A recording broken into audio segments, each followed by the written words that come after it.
They're stabbing her, they're stabbing her. He says he then ran into the game room and saw the woman lying on the ground with 2 stab wounds lying in a pool of blood. And it's tributes like this along US 59 in Wharton County that welcome the veterans to the crossroads. Here today, the newly inaugurated officials delivered a clear-cut message that today is a new day in Texas. And with the river expected to rise another 7 feet, that has some residents concerned about flooding. Hola y bienvenidos a tus noticias locales 45. Yo soy Mike Jimenez. They advised her that this is a civil matter and to seek legal advice. For now, they said she can cut the limbs herself.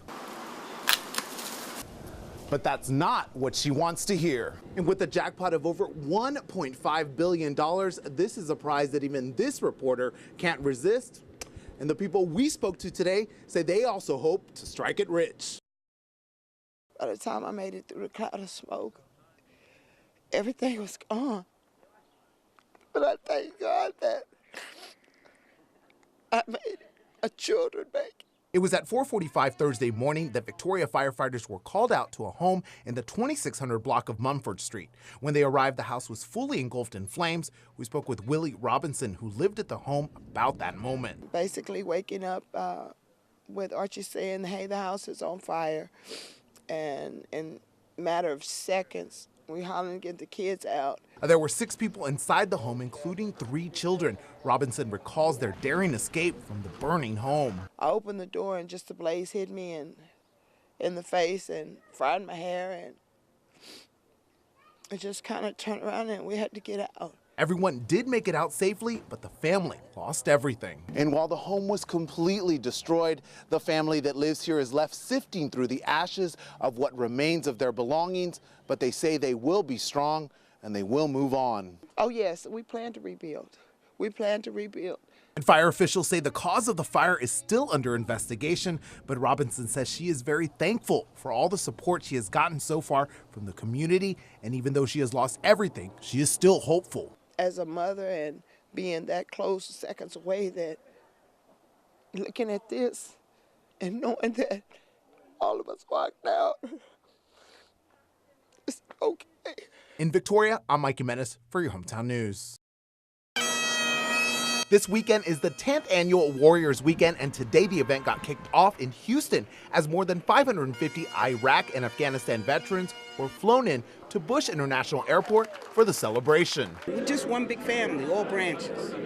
And when we come here, we just, come together and just have a good time. Warriors Weekend is a nonprofit organization which honors and brings veterans from all across the country on an all-expense-paid trip to the crossroads. This is my first time, and I'm just looking around, and there are a lot of people here.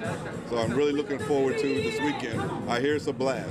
And today, several law enforcement agencies and active military personnel came out to show their support for the veterans. I like people come out to support us, and then we still as military get to support those who got wounded in war and just give our support. It makes me feel really good. After some music, food, and salutes, the veterans boarded buses and headed from Houston in a procession to the crossroads. And it's tributes like this along US 59 in Wharton County that welcome the veterans to the crossroads. I just want to tell them thank you for all they do for us, and we honor each and every one of them. Just a great feeling to come out here and tell them how much we appreciate them and see the looks in their eyes for us being out here, because they look back at me and say, we appreciate you. And Anna Swanson, who has attended Warriors Weekend once before, says this event does more than just honor veterans. An awesome feeling to know that you're not forgotten.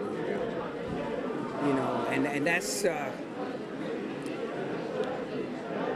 is so important to us.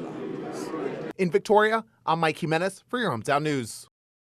It was just before noon today that deputies from the Victoria County Sheriff's Office Special Operations Unit made a routine traffic stop along Highway 77. Whenever they came across the van that you see behind me, a search was conducted of the van. Inside that cold storage food truck, deputies see 60 pounds of cocaine with a street value of nearly $750,000. This vehicle made it through the border checkpoint, made it through the checkpoint at Falfurrias, then was stopped by another agency. Deputies arrested 42-year-old Juan Carlos Garcia of Mission, Texas, and charged him with possession of a controlled substance. The deputies who made the bust are part of a highway interdiction team, which specifically targets drugs coming to and through Victoria. Just a prime example of the quality of personnel that we have at Sheriff's Office. These folks out here working the roads, doing their duties every day, exemplify the excellence in law enforcement that the sheriff speaks about. In Victoria, I'm Mike Jimenez for your Hometown News.